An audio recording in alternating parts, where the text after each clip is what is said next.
미국의 4월 생산자 물가지수가 5년 내 가장 큰 폭으로 떨어졌습니다. 전월 대비 상승을 점쳤던 전문가들의 예상치를 하회한 것입니다. 최종 수요 서비스 가격이 전월 대비 0.7% 하락한 것이 지수 하락에 가장 크게 기여했습니다. 미 생산업체들이 공격적인 관세 부과로 어려움을 겪고 있음에도 불구하고 아직 소비자에게 비용 전가를 하지 않은 곳이 많았던 영향으로 분석됩니다. 미 노동부는 미국 주간 신규 실업수당 청구 건수가 22만 9천 건으로 전주와 같은 수준을 유지했다고 밝혔습니다. 계속 실업수당 청구 건수는 직전 대비 9천 건이 늘었지만 전문가 예상치를 하회했습니다.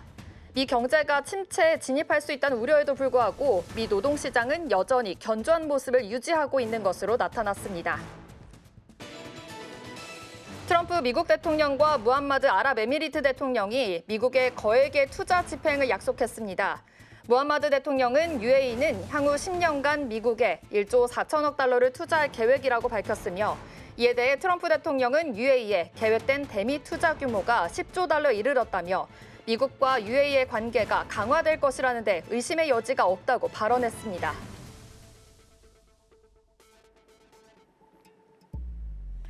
밤사이 뉴욕 증시에서 있었던 일 쉽고 빠르게 전해드리겠습니다. 안녕하세요. 글로벌 증시 와이드 진행의 이연아입니다. 4월 생산자 물가지수가 5년 내 최저치를 기록했습니다. 파월 의장은 지속적인 공급 충격 시대에 도래했다라고 밝혔는데요. 장기 금리가 높게 유지될 가능성까지 언급했습니다. 잠시 후 마켓 리뷰에서 자세하게 다뤄보겠습니다. 네, 간밤 뉴욕 증시는 4월 주요 지표가 다소 둔화된 모습을 보인 가운데 혼조로 장을 마쳤습니다. 특히 오늘 기술주들은 잠시 숨고르기 장세에 들어갔고요. 나스닥도 역시 한 템포 쉬어가는 흐름이었습니다. 자세한 마감 상황 살펴보시죠.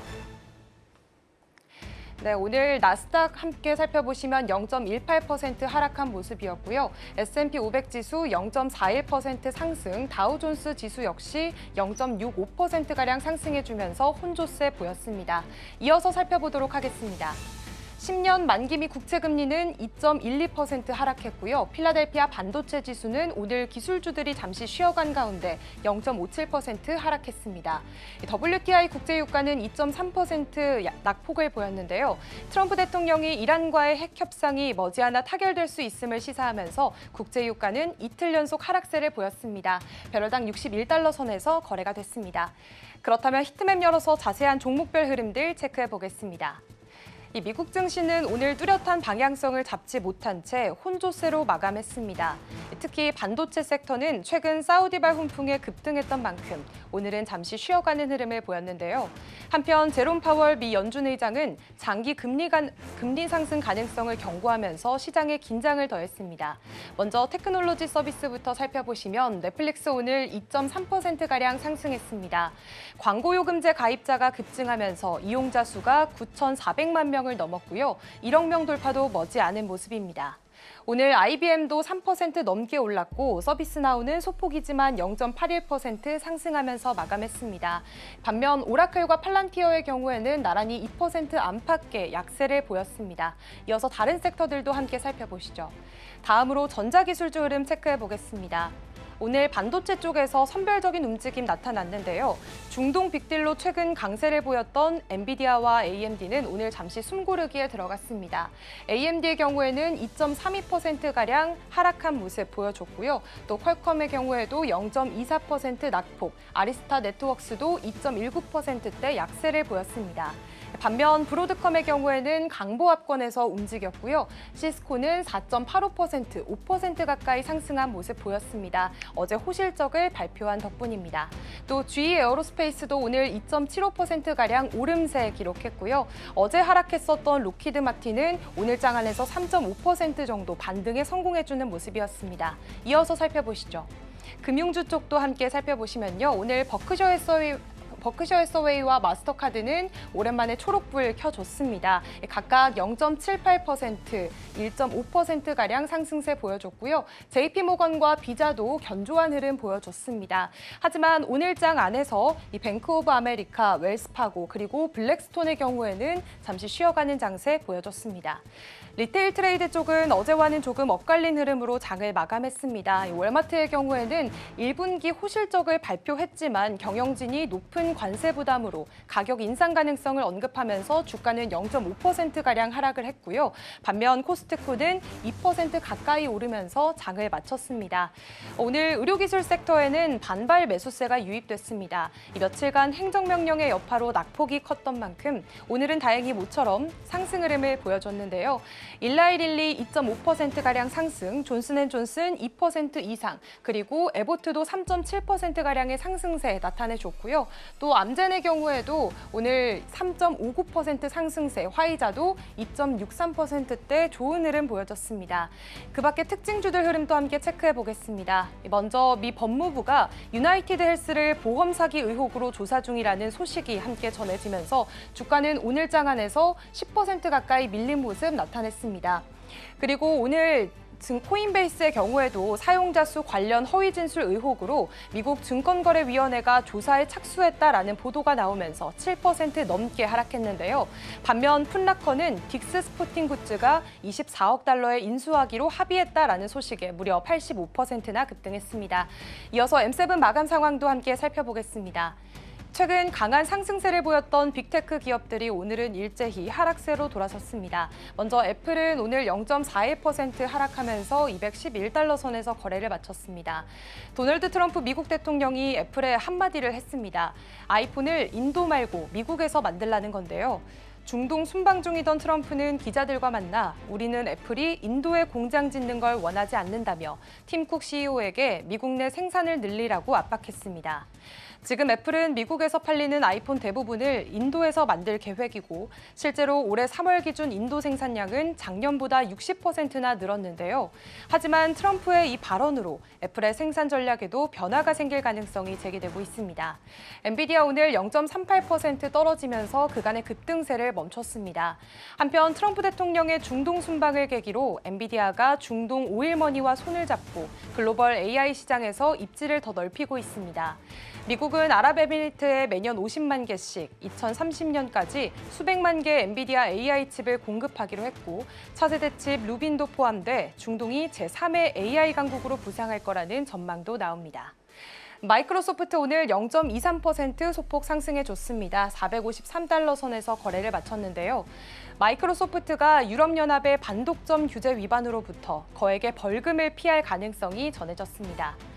이유는 협업 툴 팀즈를 오피스 소프트웨어에 끼워 팔았다는 이유로 조사를 벌여왔는데 마이크로소프트가 팀즈를 분리 판매하고 가격도 조정하자 당국이 벌금 부과를 재검토 중인 것으로 전해졌습니다. 이번 결정은 미국과 EU 간 무역 협상을 앞두고 빅테크 규제를 협상 카드로 활용하려는 움직임으로도 해석이 됩니다. 아마존 2.42% 오늘 큰 폭으로 떨어졌습니다. 이 아마존이 최근 기기 및 서비스 부문에서 약 100명의 인력을 감축했습니다. 전자책 킨들, 스마트 스피커 에코, 음성비서 알렉사 등을 담당하는 부서로 회사는 이번 감원이 정기적인 사업 검토에 따른 조치라고 설명했습니다. 이번 감원은 생성형 AI 기능이 탑재된 알렉사 플러스 공개 3개월 만에 나온 결정으로 아마존 내부의 구조 효율화와 관료주의 축소 움직임의 일환으로 해석됩니다. 이어서 살펴보도록 하겠습니다. 알파벳 오늘 0.85%가량 하락했고요. 메타 플랫폼스는 2.35% 낙폭 기록했습니다.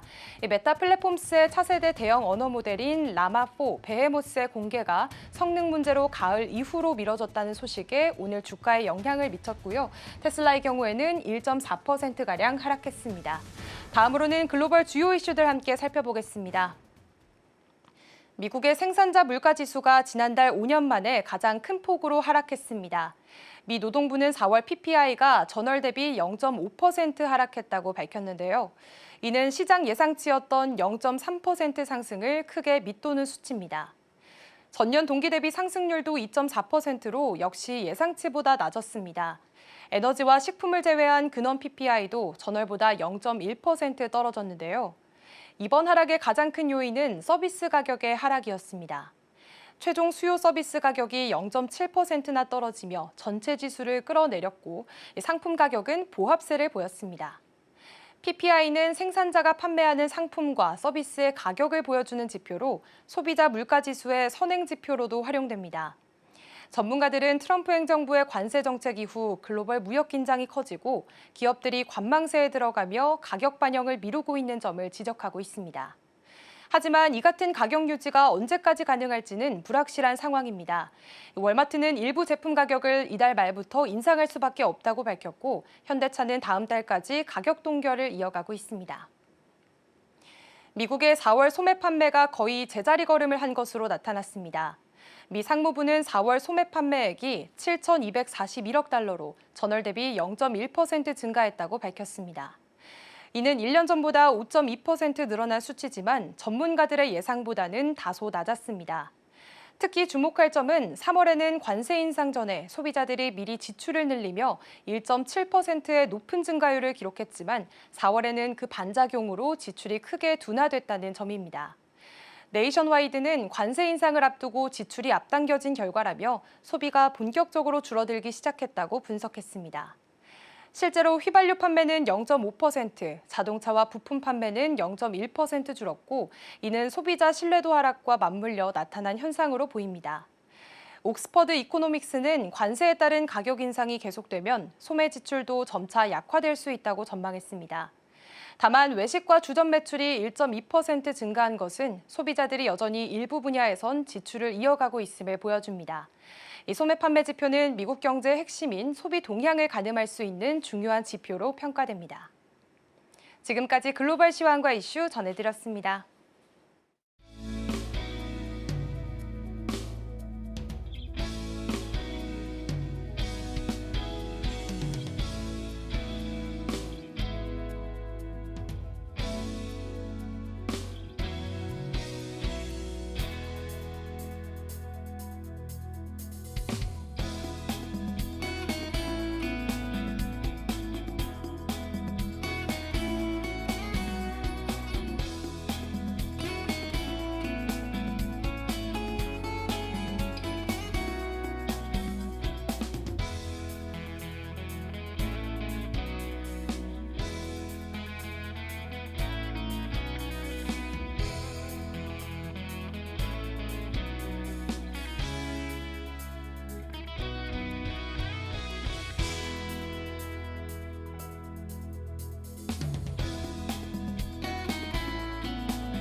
글로벌 마켓 리뷰 본격적으로 시작하겠습니다. 오늘은 IS의 김태성 본부장과 함께합니다. 어서 오세요. 네, 안녕하세요. 네, 오늘 본부장님과 함께 만나볼 헤드라인부터 바로 살펴보겠습니다. 이 반등의 연속이었던 미증시, 경계의 요소는 있을 것 같은데요. 그거에 대한 자세한 사항들 알아보도록 하겠습니다. 일단 간밤 뉴욕 증시는 3대 지수, 어제 이어서 오늘도 혼조세인 모습 드러났습니다. 네.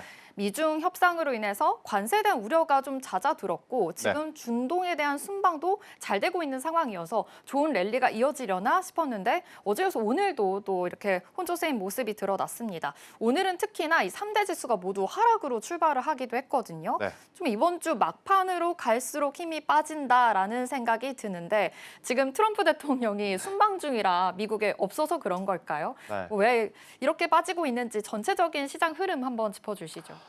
그런데 이제 빠졌다라고 평가하기에는 네. 최근에 반등세가 워낙 강했기 때문에 잠시 쉬어간다라고 표현을 하는 게 저는 맞을 것 같다는 생각이 듭니다.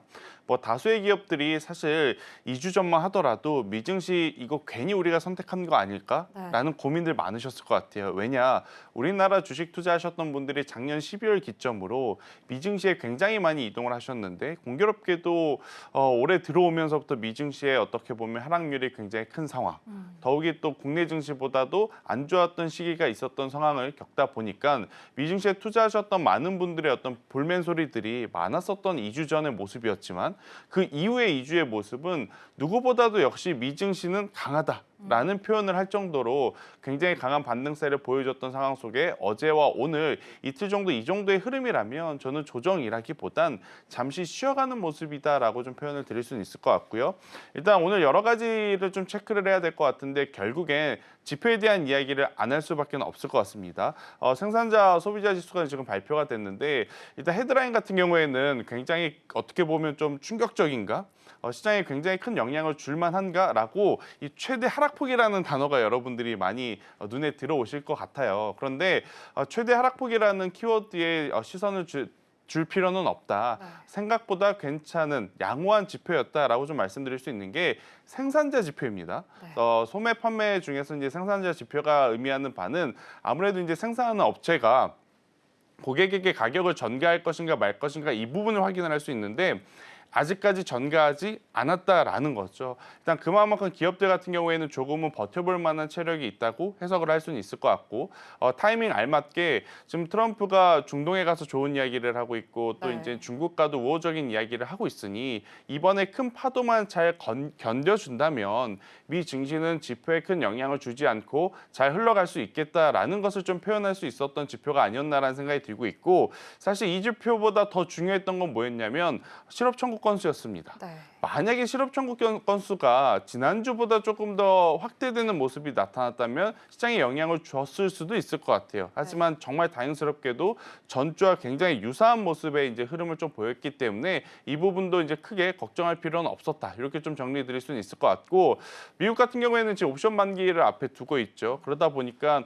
옵션 베팅이 가능한 대형주보다는 중소형단의 종목군들이 굉장히 좋았다고 설명드릴 수 있을 것 같고 대형주가 쉬었다는 건 뭐죠? 기술주가 쉬었다는 것을 의미하죠. 그럼에도 불구하고 지수가 혼조세였다는 것은 어제 우리나라 시장과 마찬가지로 미증시도 소비 판매 혹은 내수주에 조금 더 집중이 됐었다라는 거죠. 대표적으로 코카콜라, 그리고 이제 필립 모리스 이런 기업들이 이제 좋은 모습을 보였고 또 이제 한 가지 원자재 쪽에서 이제 특이한 점은 뭐가 있었냐면 유가의 하락폭이 굉장히 컸습니다. 네. 결국 이제 미국과 이란이 핵 합의에 이제 또 도달할 가능성이 높다는 가능성을 좀 언급을 하면서 유가의 가격까지 좀 떨어졌었던 것이 간밤 미증시의 특징이 아니었나 이렇게 정리드리겠습니다. 네, 그래도 어제랑 오늘 이렇게 지금 조정을 받고 있는 건 조금은 숨고르인 장세가 펼쳐지고 있는 거다. 또 걱정할 필요는 없다. 이렇게도 말씀을 해주셨는데 그래도 S&P 500 지수가 올해 수익률을 플러스로 전환했다는 점이 또 그렇죠. 눈에 띄는 점이기 때문에 이 점도 참고해 보시면 좋을 것 같습니다. PPI 이야기 해주셨는데 잠시 후에 자세하게 또 살펴보도록 하고요. 일단 간밤에는 제롬 파월 연준 의장의 개회사가 또 있었습니다. 이 점도 굉장히 중요할 것 같은데요. 일단 2020년 이후에 경제 환경이 굉장히 많이 바뀌었다, 변화했다라는 이야기를 했습니다. 지금 인플레이션에 대한 우려는 여전히 있는 상황으로 포착이 되고 있거든요. 이에 대해서 어떻게 해석을 해보면 좋을까요? 일단 공급 과잉에 대한 인플레이션의 우려감은 여전히 가지고 있다는 딱 한마디로 요약을 해줬죠. 네. 그러니까 이제 트럼프의 입을 연준의 파월 의장도 계속 바라볼 수밖에 없다라는 겁니다. 그렇기에 그들은 해야 할 말을 했고 지금 해야 할 조치를 하고 있는 과정이기에 사실 멘트 자체는 워딩 좀 센데? 라고 생각하실 수는 있겠지만 시장에 줬던 어떻게 보면 그 파급력 효과는 그렇게 크지 않았다라는 부분을 저는 좀 체크를 하셔야 될 것 같고요.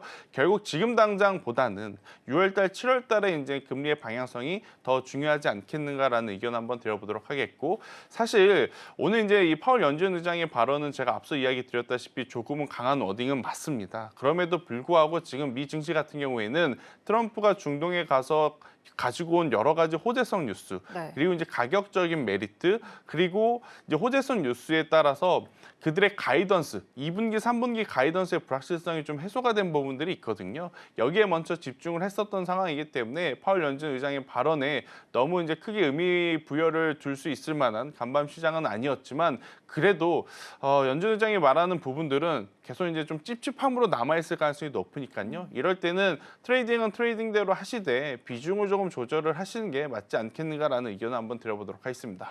그러면 조금 고금리가 지속될 가능성도 있다라는 언급도 있었는데 네. 이에 대해서는 어떻게 생각하시나요? 그러니까 여기서 말하는 고금리는 네. 갑자기 지금의 금리에서 금리가 올라간다라는 개념보다 네.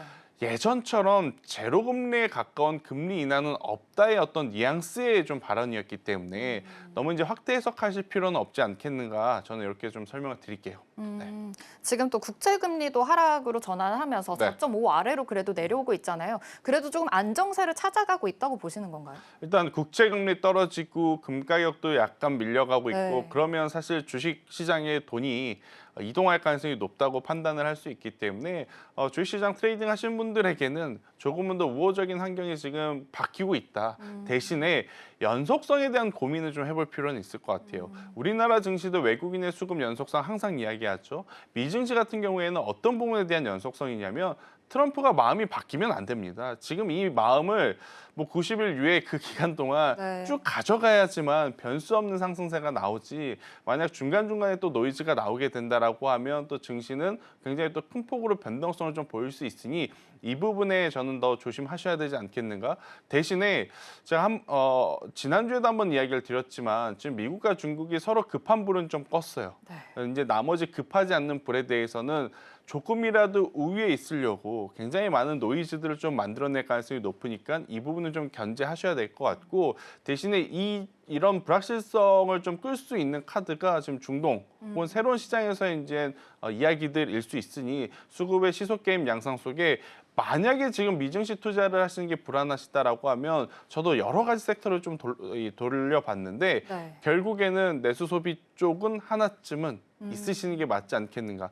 특히 월마트 같은 경우에는 지금 관세 영향 때문에 주가가 하락을 했지만 네. 내수 소비 쪽에 앞서 이야기드렸던 뭐 코카콜라, 필립 모리스도 있겠지만 의류 쪽의 강세가 제법 강했었거든요. 간밤의 미증시 특징 중에 하나가. 네. 그렇기 때문에 이 부분을 꼭 체크를 해보자는 의견 드리겠습니다. 네, 간밤에 미증시에서도 확인해 볼 수 있듯이 대형주보다는 중소유 쪽으로 좀 더 강했던 모습이 포착이 됐습니다. 내수 쪽, 유통 쪽으로도 좋은 흐름 이어지고 있다라는 말씀 또 참고해 보시면서 투자 포인트 세워보시면 좋을 것 같은데요. 지금 월마트 이야기도 잠깐 해주셨는데 사실 이 경제 지표도 굉장히 중요할 것 같습니다. 이 생산자 물가지수 PPI가 5년 내 가장 큰 폭으로 떨어졌다라는 점이 그래도 너무 좀 이렇게 나쁘게 볼 건 아니다 이렇게 말씀은 해주셨거든요. 지금 소매 판매 지표도 나왔잖아요. 소비 심리 이런 경기 회복을 좀 잘 나타내주는 지표 중에 하나인 건데 전월과 크게 달라진 적이 없다라는 거는 그래도 조금 좋게 해석을 해보도 좋은 건가요?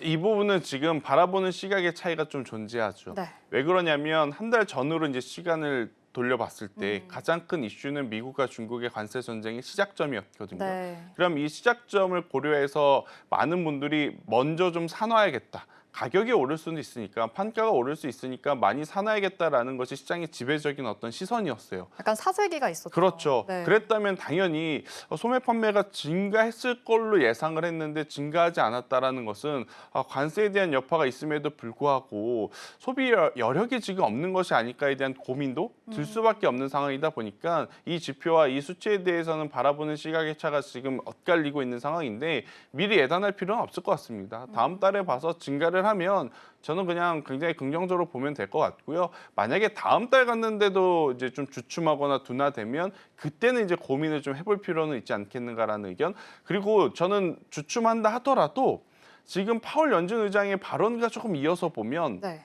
그러면 파월 연준 의장이 말한 고금리보다는 네. 다소 또 금리 인하 쪽에 대한 기대감도 안겨줄 수 있겠구나라는 좀 복잡미묘한 시선들이 지금 존재하기 때문에 지표가 지금 많이 나오면서 이게 호재인지 악재인지, 그래서 사야 되는지 말아야 되는지 아마 많은 분들이 고민을 하실 것 같아요. 저 또한 지난주부터 계속 고민을 했던 부분이기도 하고요. 그런데 오늘 시장 마감 가격 보니까 네. 지금은 지표보다 트럼프의 활동력에 조금은 더 집중을 하는 게 맞겠구나, 이렇게 정리 드리겠습니다. 아무래도 이 관세 협상에 대해서 조금 더 초점을 맞추면서 투자 포인트를 세워봐야 할 것 같은데요.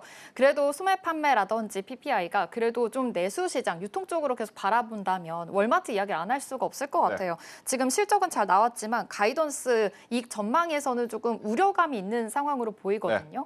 좀 이 점도 아무래도 물가 인상에 대한 우려로 봐야겠죠? 근데 크게 걱정하실 필요는 없을 것 같습니다.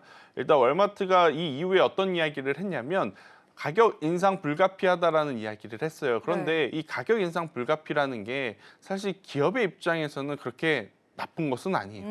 소비자 입장에서는 굉장히 불편하죠. 그렇죠. 이제는 1,000원짜리를 가지고 가서 살 것도 없듯이 미국도 $1 가지고 가서 살 게 없다는 것을 의미를 하잖아요. 네. 그런데 지금 코스트코가 혹은 월마트가 가격을 올린다면 그들은 훨씬 더 좋은 영업 이익을 저는 보여줄 가능성이 높다라는 생각이 들고 있고 경기에 대한 부담, 관세에 대한 부담이 있을 때 코스트코라든지 월마트로 이동하는 소비자들이 굉장히 많다라고 해요.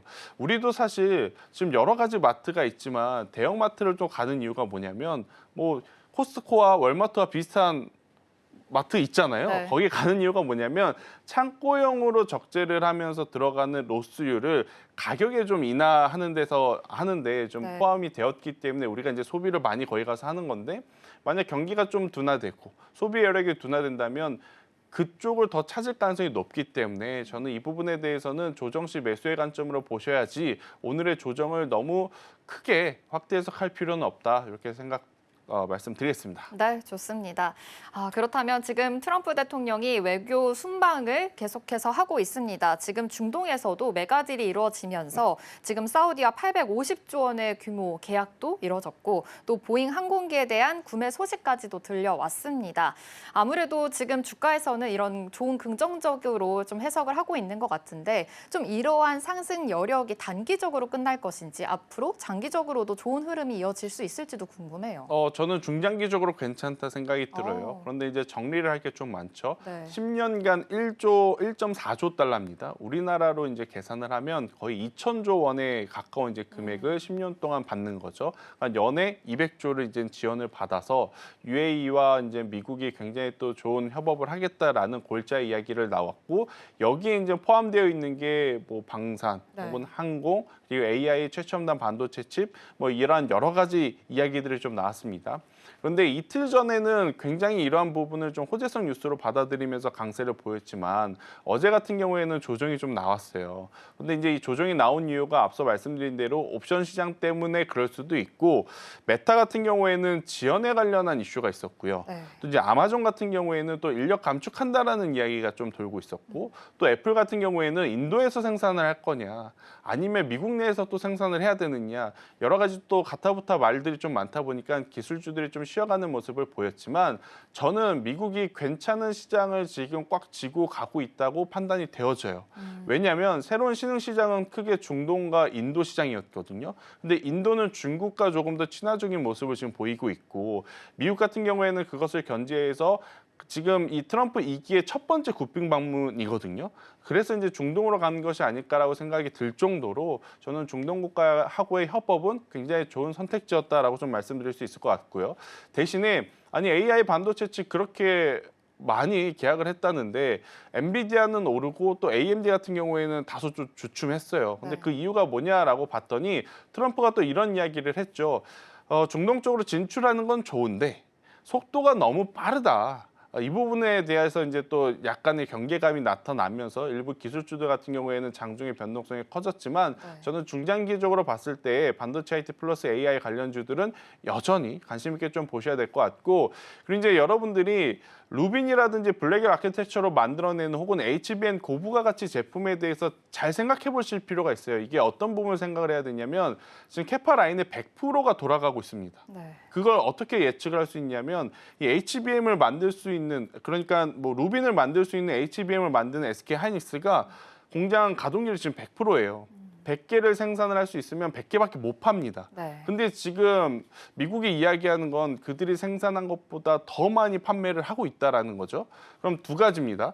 엔비디아 외에 AMD와 같은 기업들의 물량도 중동으로 지금 가고 있다. 이게 첫 번째고 두 번째 그러면 엔비디아 관련주들도 생산 수율을 높이기 위해서 굉장히 많은 노력을 하고 있다라는 거고 또 AMD 관련 기업들도 올해 2분기, 3분기 실적 충분히 나올 가능성이 높다라고 좀 예측이 되는 부분들이기 때문에 저는 반도체 IT 같은 경우에는 오히려 조정이 나올 때 이거는 글로벌 증시뿐만 아니라 우리나라 증시도 마찬가지입니다. 조정이 나올 때 저는 매수의 의견을 한번 드려보도록 하겠습니다. 네, 좋습니다. 지금 외교 이벤트들이 계속되고 있는데요. 중장기적으로는 그래도 좋게 볼다라고 말씀해 주셨고 단기적으로는 이 협상으로 가는 과정에서는 흔들릴 수 있기 때문에 이 점도 참고해 보시면서 투자 포인트 세워 보시면 좋을 것 같습니다. 뭐 방산이라든지 항공, AI 칩과 관련해서 지금 계속적으로 좀 협상이 되고 있는 상황이니까 이 점도 포착해 보시면 좋을 것 같은데요.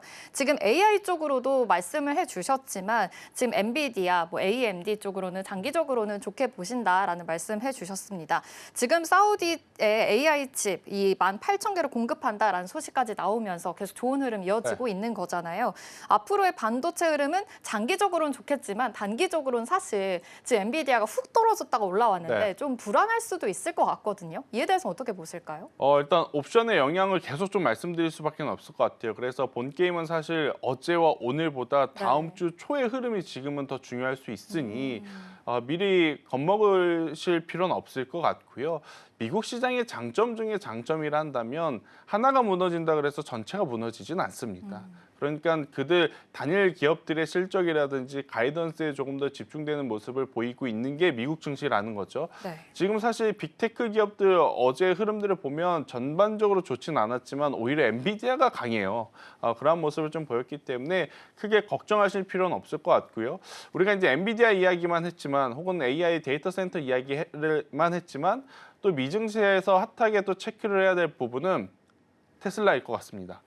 테슬라도 사실 이번에 미국이 중동 방문을 하면서 또 수혜를 받은 기업 중에 하나로 좀 뽑힐 수밖에 없을 것 같아요. 네. 일론 머스크가 중동 가서 바로 첫 번째 했던 행동이 휴머노이드, 옵티머스 보여준 거고 저는 그게 CG인 줄 알았어요. 사실 AI로 만든 영상인 줄 알았어요. 네. 약간은 좀 현실적으로 보기에는 이질감이 좀 있더라고요. 그런데 그게 진짜라고 해서 다시 이제 곰곰이 생각을 해보니까 이게 점점 이들의 어떻게 보면 모션 자체가 우리가 생각하는 것보다 속도가 빠르다라고 좀 보여질 것 같고 여기서 저는 한 가지 투자의 팁을 좀 드리고 싶은 게 앞으로 여러분들이 이제 이족 보행 로봇이 움직이는 영상들을 볼 때 한 가지 중요하게 봐야 될 부분이 있습니다.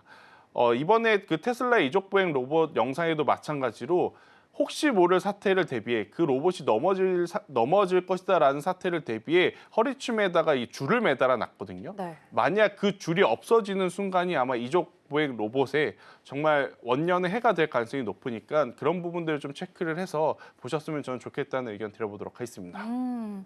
지금 테슬라 이야기까지 해주셨는데 이 옵티머스를 지금 왕세자에게 선보이면서 좀 더 화제가 되기도 했었죠. 이런 춤추는 모습을 보면서 앞으로의 이 로봇주들의 이런 긍정적인 전망까지도 말씀을 해주셨습니다. 그렇다면 지금 간밤에는 사실 이 유나이티드 헬스그룹도 사실 급락을 좀 면치 못했잖아요. 이거에 대한 걱정하시는 투자자분들도 굉장히 많으실 것 같거든요.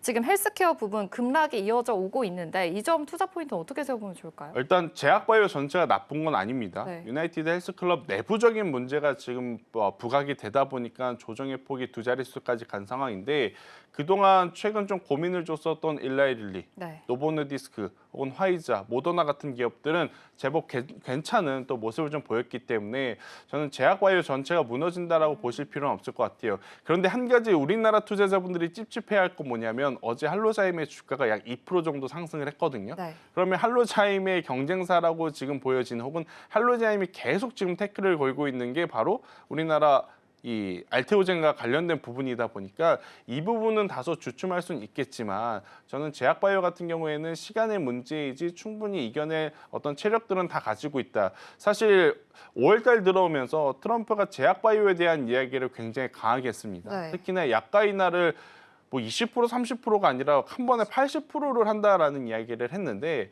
트럼프의 그동안의 협상의 순서를 보면 일단 처음에 세게 그 다음에 이제 좀 완화된 모습을 보이면서 협의에 도달하는 그러한 확률들이 높았기 때문에 이번에 약가 인하도 그런 쪽의 패턴으로 해석을 하신 게 맞을 것 같다라는 생각이 들고 있고 사실 약가 인하를 그렇게 급격하게 내리게 되면 우리나라 기업들보다 미국 기업들이 1차적으로 가장 먼저 피해를 받기 때문에 우리나라 기업은 크게 걱정하실 필요는 없지만 미국 기업들 같은 경우에는 저는 불편하시겠으나 가지고 계신 분들이 계시다면 조정 시 비중을 한번 확대를 해보시는 것도 괜찮다. 어차피 우리나라뿐 아니라 글로벌 전체적으로 고령화 시대로 가는 건 맞아요. 그러니까 고령화 시대라고 하는 게 젊은 층이 없어지고 이제 노년층이 많아진다 이것보다 예전에 이제 평균 수명이 예를 들어서 60에서 70이었다면 지금은 80에서 90, 90에서 100으로 지금 늘어나고 있는 상황이라 그렇게 되면 당연히 바이오시밀러와 같은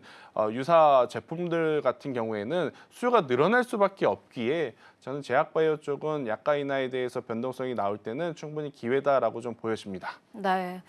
요즘 좀 제약바이오 쪽으로 지지부진한 흐름이 이어지고 있는데요. 그래도 충분히 이겨낼 모멘텀은 있다고 말씀해 주시면서 그래도 주가 조정이 있을 때는 조금은 이렇게 담아보셔도 될 것 같다라는 의견까지 주셨습니다. 이 점 참고해서 투자 포인트 세워보시기 바랍니다. 글로벌 마켓 리뷰는 여기서 마무리하도록 할게요. IS의 김태성 본부장과 함께했습니다. 고맙습니다.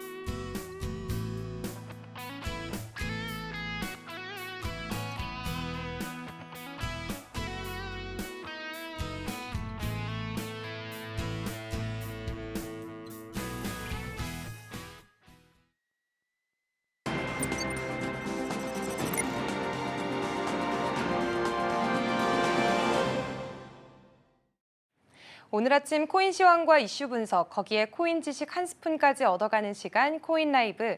먼저 코인 한 스푼으로 열어보겠습니다. 암호화폐 시장하면 가장 먼저 떠오르는 게 바로 변동성이죠. 가격이 오르락 내리락, 하루에도 몇 번씩 분위기가 바뀌곤 하는데요.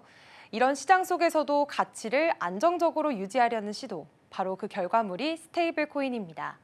그래서 오늘은 요즘 핫한 이슈로 떠오르고 있는 스테이블 코인 이야기를 해보려고 합니다. 도대체 이게 왜 이렇게 뜨거운 감자인지 오늘 하나하나 쉽게 풀어드리겠습니다. 요즘 미국 상원에서 아주 뜨거운 논쟁이 이어지고 있습니다. 바로 지니어스법이라는 스테이블 코인 규제 법안을 두고 벌어지는 경론 때문인데요. 그런데 법안 하나 가지고 왜 이렇게 시끄러운 걸까요?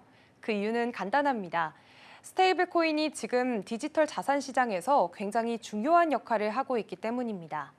특히 전 세계에서 가장 많이 쓰이는 스테이블 코인인 테더는 최근 시가총액이 무려 1,500억 달러를 넘겼습니다. 전체 스테이블 코인 시장에서 60% 이상을 차지하는 수준이고요. 국내 거래소들도 요즘 하나둘씩 테더 거래를 지원하면서 우리한테도 점점 더 익숙해지고 있습니다. 그리고 테더는 단순히 코인만 발행하는 게 아니라 이렇게 모은 자산을 가지고 미국 국채에 투자를 하면서 이자 수익도 챙기고 있습니다. 그러니까 단순한 암호화폐를 넘어서 일종의 디지털 은행처럼 운영되고 있는 셈이죠. 그렇다면 스테이블 코인은 무엇이냐? 이 스테이블 코인 이름 그대로 안정적인 코인이라는 뜻인데요. 기본적으로는 비트코인처럼 가격이 널뛰는 기존 암호화폐들의 단점을 보완하려고 만들어졌습니다. 쉽게 말해서 암호화폐인데 가격은 일정하게 유지되는 디지털 돈이라고 생각하시면 됩니다. 보통은 미국 달러랑 1대1 비율로 연동돼 있는데요. 이런 걸 달러에 패깅됐다라고 표현을 합니다. 여기서 패깅은 말 그대로 가격을 고정시킨다는 의미입니다. 이게 바로 테더 같은 코인들이 사용하는 방식인데 실제로 국제기구인 FSB에서도 2019년 이런 정의를 내렸습니다. 스테이블 코인은 기존 암호자산의 가격 변동 문제를 해결하기 위해 통화나 상품을 담보로 해서 안정성을 추구하는 암호자산이다. 요약하자면 가격이 널뛰지 않도록 설계된 코인이라는 거죠. 그리고 꼭 미국 달러에만 연동된 건 아닙니다. 금이라든지 유로, 심지어 원화와 연동된 시도들도 점점 생기고 있고요. 최근에는 부동산이나 미술품 같은 실물 자산에 연동된 스테이블 코인도 등장하면서 그 형태가 더 다양해지고 있는 추세입니다. 스테이블 코인은 세 가지 방식으로 만들어집니다. 먼저 첫 번째는 법정화폐 담보형입니다. 이게 가장 흔한 방식인데요. 말 그대로 달러 같은 실제 화폐를 예치해두고 그만큼만 스테이블 코인으로 발행을 하는 겁니다. 대표적으로 테더, USD 코인, 바이낸스 USD 같은 코인들이 여기에 속합니다. 특히 USD 코인은 미국 정부의 규제를 받으면서 외부 감사를 철저히 받는 걸로도 유명한데요. 이 덕분에 시장에서는 비교적 신뢰도가 높다고 평가받고 있습니다. 다만 이 방식도 준비금이 진짜로 있는지, 그걸 투명하게 공개하고 있는지가 핵심입니다.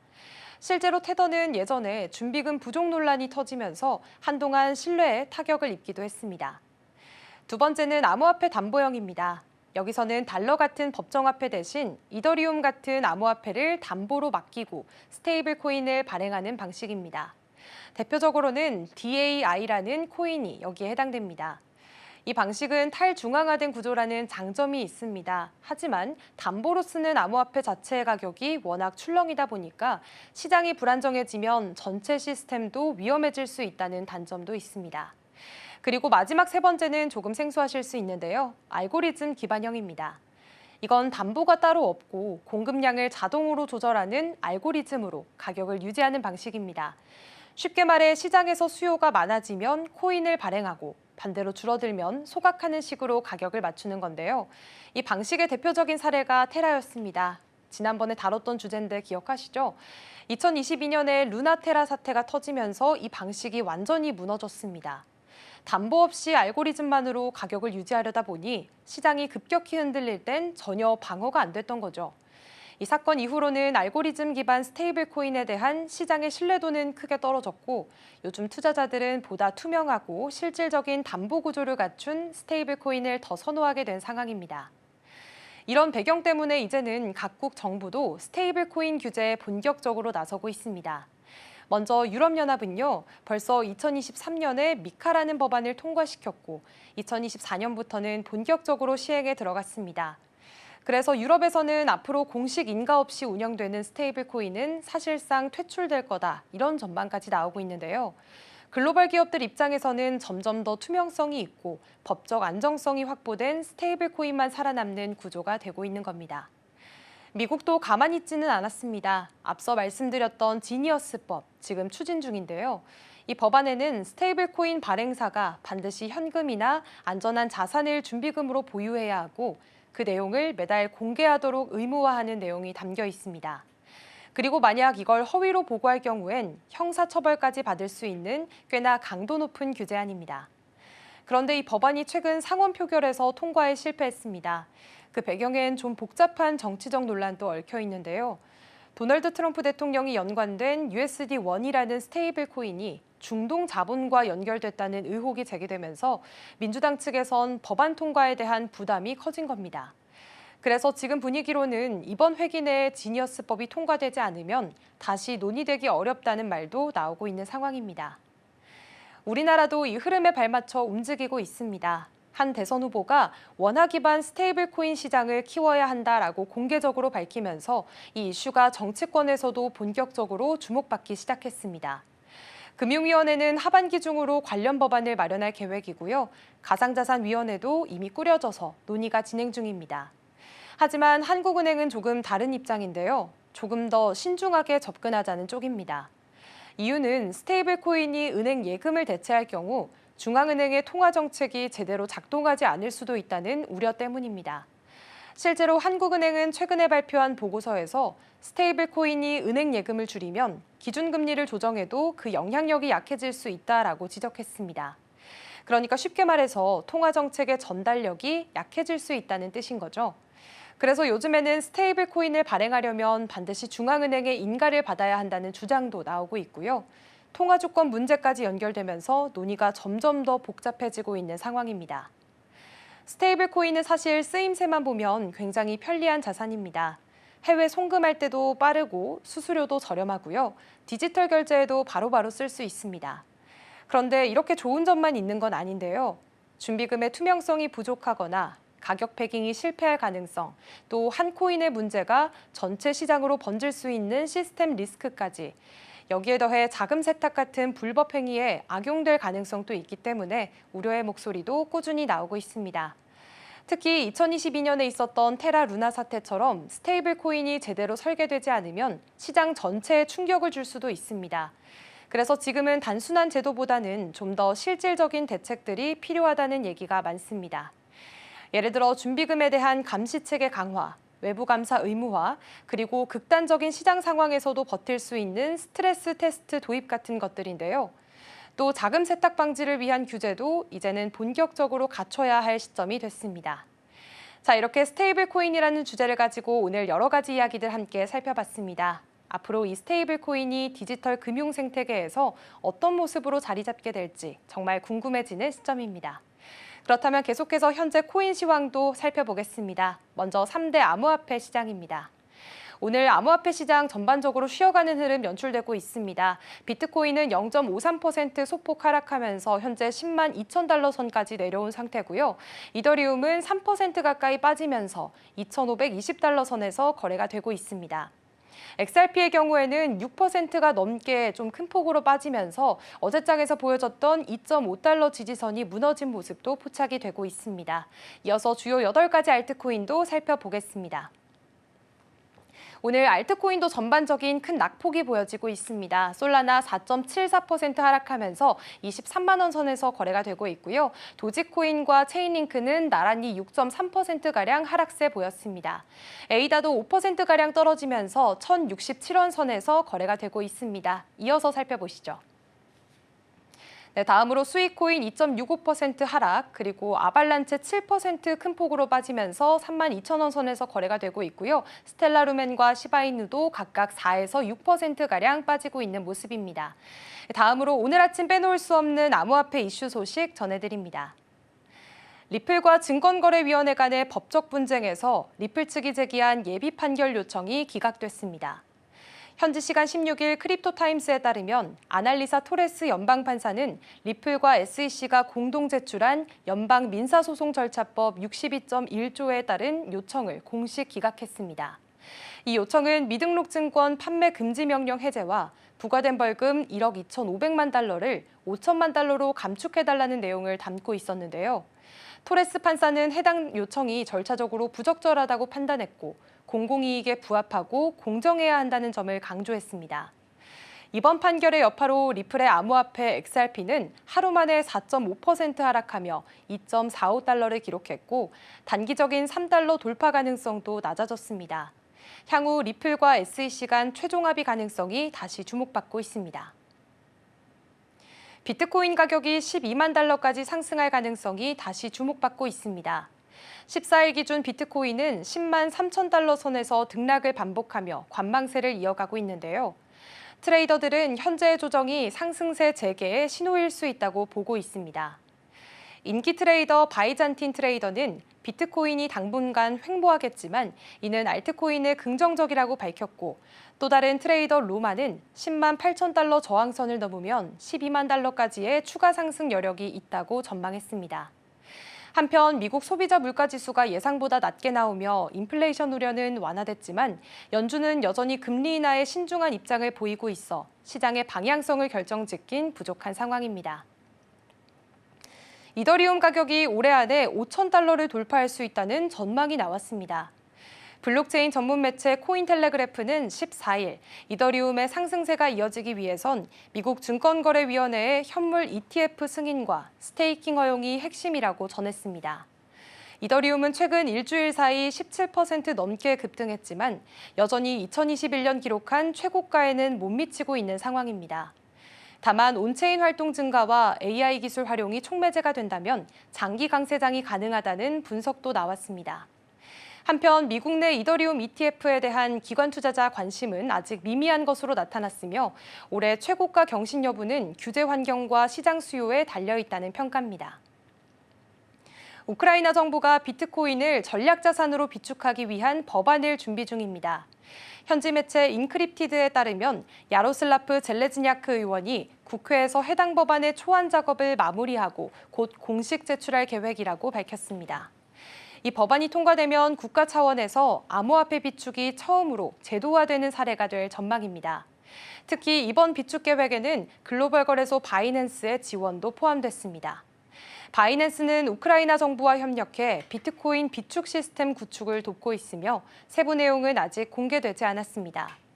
바이낸스 CEO 리처드 탱은 최근 인터뷰에서 다수 국가들과 비트코인 전략 비축 및 규제 구축을 협의 중이라고 밝힌 바 있고 공동 창업자 창펑자오는 파키스탄, 키르기스스탄과도 고위급 협의를 이어가며 블록체인 기술 자문과 암호화폐 규제 지원 활동을 활발히 펼치고 있습니다. 지금까지 코인라이브였습니다.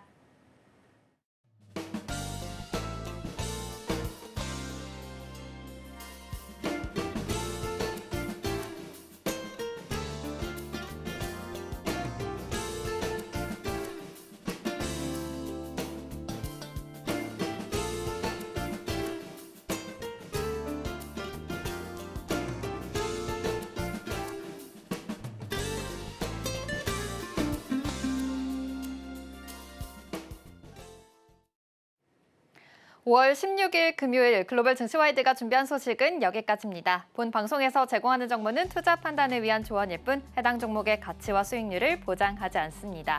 이어지는 출발 증시와이드도 많은 시청 바랍니다. 함께해 주신 여러분 고맙습니다.